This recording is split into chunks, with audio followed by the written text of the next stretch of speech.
Ayun oh, may dumating. May isda. Baka 20 kilo na lang. Pag 20 kilo, kunin ko na po lahat at abit na namin sa bayan. Kapo na yung lumang kapo tayo ko na 250. Tapos yung salamin namin ay 300. Sakit salamin namin. Oh. Parang naghinayang pa ako sa ano yun, sa Bigbilta. Kaya pala pumunta yung tricycle doon ay. Nagpuntahan na sila. Oh. Maunahan na kita.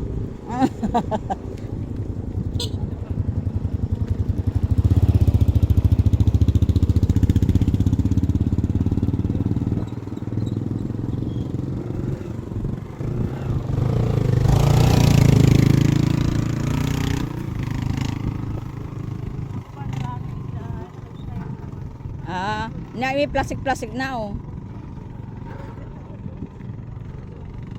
Baka 50 ulit ang kilo. Mabigatan ng mga 10 kilo.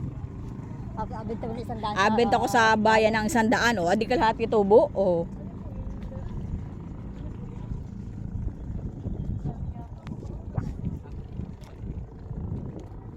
Ano daw?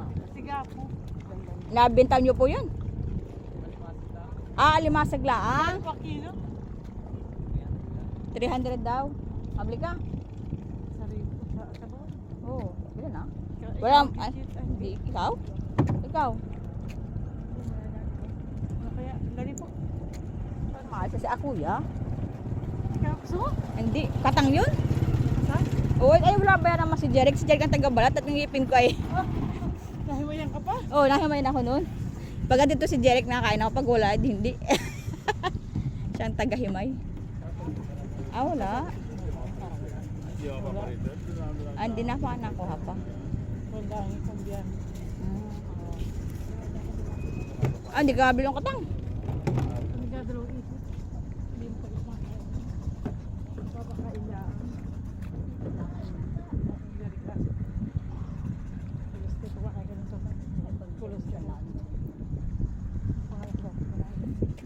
Hanggat ako may cholesterol pa sa ako na hindi tigil ang gamot.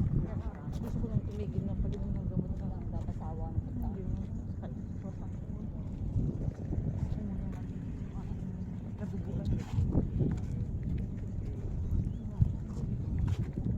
Walang isda.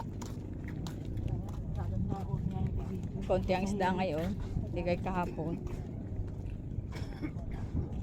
Hindi kita makakakuha ng dahon ng sampalok.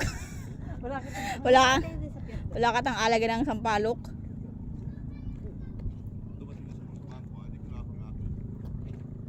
Tanghali na rin ako ng mga bangko. Parang sarap maglangon. Ay, talo na. Parang sarap magligo. Kasi apas mainit. Tagaktak ang pagod yali. Sarap magligo.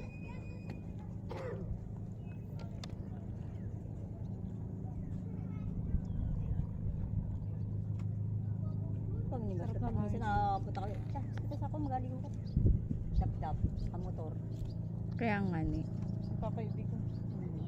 Yung bata pa siyang Daryl, hindi alampas ng cable stick. Hindi, walang palya yun. Kami sarado na din. Na magaligo.